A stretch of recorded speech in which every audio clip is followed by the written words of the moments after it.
Former head coach Eric Mangini back with us. Super Bowl week, coach. You know it well. You went and won 3 times with the Patriots. You're so prolific. It's just what you do. But this would be the first everything for Matthew Stafford. From 0 career playoff victories in his first 12 seasons to this. A chance to become a Super Bowl hero in LA. Coach, here we go. What is the game plan for Stafford and the Rams to win Super Bowl 56? Well, thank you, Jenna, for that Super Bowl introduction. And I'm glad you talked about Stafford because that's where we're going to start. The first thing the Rams have to do is they can't beat themselves. They don't want to beat themselves. And Stafford's done a great job throughout the playoffs. He's thrown 6 touchdowns and only 1 interception. Now, the Bengals have done a really good job in terms of creating turnovers, and especially key turnovers. They have 6 interceptions. 1 of those was to steal a game, and 2 of those in each of their last 2 games was to set up the game-winning drive. So they've been very good at that. So that's the first point. The second point, this is for Nick, and this is to the chagrin of everybody in Cleveland.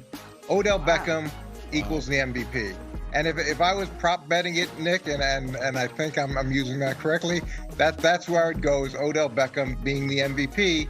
And here's why. He's had an 83% catch percentage, which is the highest of his career. Typically, he's at 60%, and that's throughout the playoffs. He's got 19 receptions in the playoffs, which is 2 more than he had in the 6 games in Cleveland. And he's going to be working against Eli Apple a significant amount of time. And these 2 guys have history.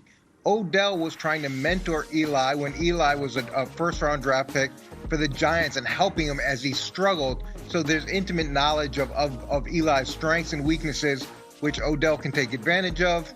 And then the last thing is that the Rams need to continue to generate big plays in the passing game. They were the best in the league at plays over plus 40 throughout the regular season.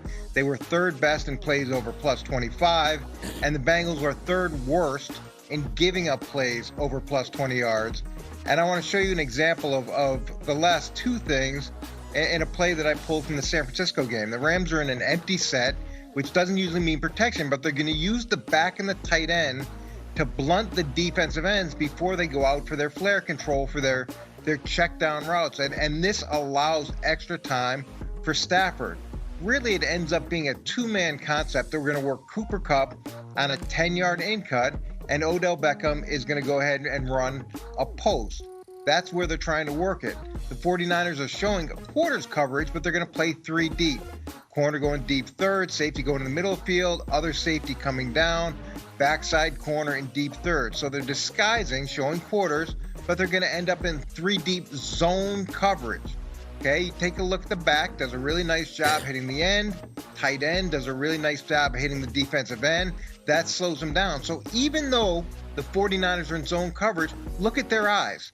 Okay, the slot corner looking at Kupp, the linebacker looking at Kupp, the backside safety looking at Kupp, the deep safety looking at Kupp and favoring to the hash on the backside. Now you end up with the backside safety and the linebacker on Kupp, even though this is zone, and the deep safety, he's in the middle of the field as this ball's almost to OBJ where he should be contesting it. But because he stayed so far on the backside, there's a huge window, a huge catch window for Odell. Look at it from this angle. The corner's 5 yards off and 3 yards outside. The down safety doesn't even have any awareness that Odell's there.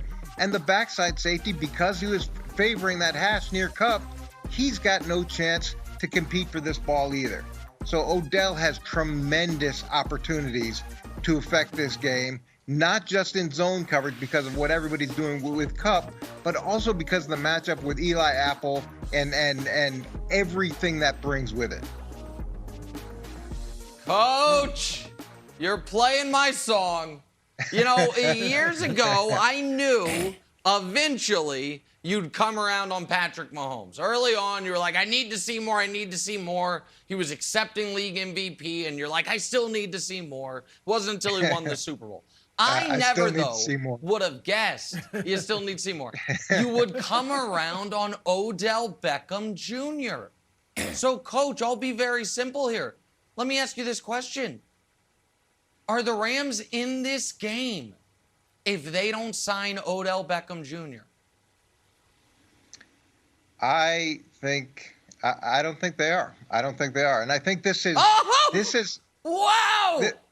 This is the perfect space to have Odell in. He's chasing a contract and he's chasing money. It's a great situation to be in. Chasing a he ring. gets $1 million if they win. Now $500,000 for playing. He's made a tremendous amount of money throughout the course of the playoffs with the incentives that he has. And now he's a free agent after this year. He goes out and wins Super Bowl MVP and they win a Super Bowl. The narrative for him has changed and the potential payday for him has skyrocketed. Coach, I was going to go to the Rams defense. Obviously, you focused on the offense, which is fine. But I want to stick with OBJ. In the conversation we had yesterday, he's obviously playing great. He's obviously got number one talent as a number one receiver. But if I were a team out there that needed a number one, I would still be iffy about OBJ. Even if he wins the MVP in the Super Bowl, I think he's a great number two, a number 1A for a team that already has like a great receiver. If he says has a great game on Sunday, do you think that teams will throw the money at him and try to make him their number one receiver, or he's a better fit elsewhere next to a great guy? Well, he's a better fit next to a great guy, and hopefully he can change the pattern. But the pattern in New York was there were issues, and then there weren't until he got paid. Then there were issues again. Then they trade him. It's good initially. Then there's issues. So you're taking a chance. You love what he's doing right now, and this shows what he can do on a consistent basis. The fact that he's got the 83% catch ratio versus his 60% career average, that shows you what he's capable of. But will he do it week in and week out through the grind of the season when he's making a tremendous amount of money? That's a big question mark. And any GM or head coach really needs to think long and hard before you invest that much cash in someone who's been consistently unpredictable. Okay, so Coach, we usually bring Coach on for this segment to talk scheme and strategy. But now I'm going to mine the other part of Coach that we don't get into too much. And it's the psychology. Man genius, remember. A lot of psychology going on here. Coach, you've talked about Patriots' first Super Bowl.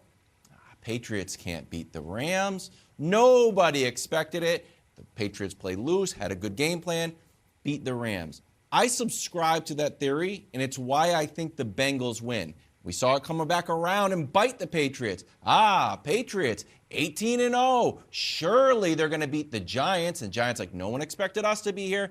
The Giants win. Nick Foles, you're not even the starter. Nick Foles like, no one expects us to be here. He runs over to the sideline. Like, how about Philly special? Who cares? We're not supposed to be here, right? They end up winning.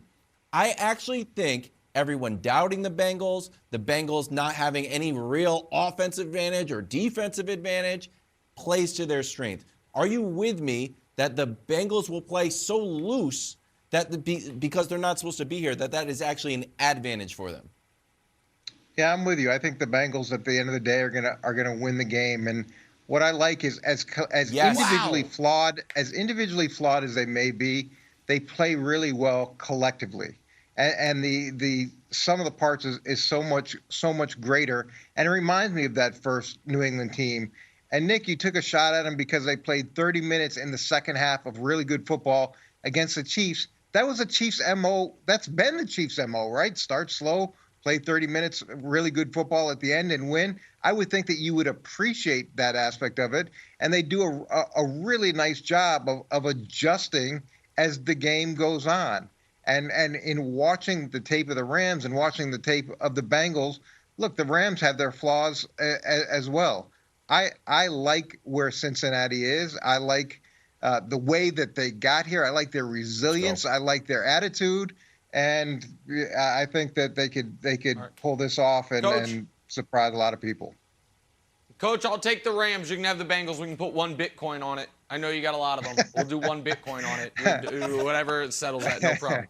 No, we don't need to worry about points. Just straight up, I'll take the Rams. You can have the Bengals. 1 Bitcoin. Lock it in. By the way, Coach, Rams in white on Sunday. Teams wearing white have won 14 of the last 17 Super Bowls. You There you take go, care of Nick. the X's and O's. I'll bring you fun facts just like that. Let's Thank stick with you. the big game. Do Burrow and the Bengals belong on the super stage? Took that side of it next. First things first.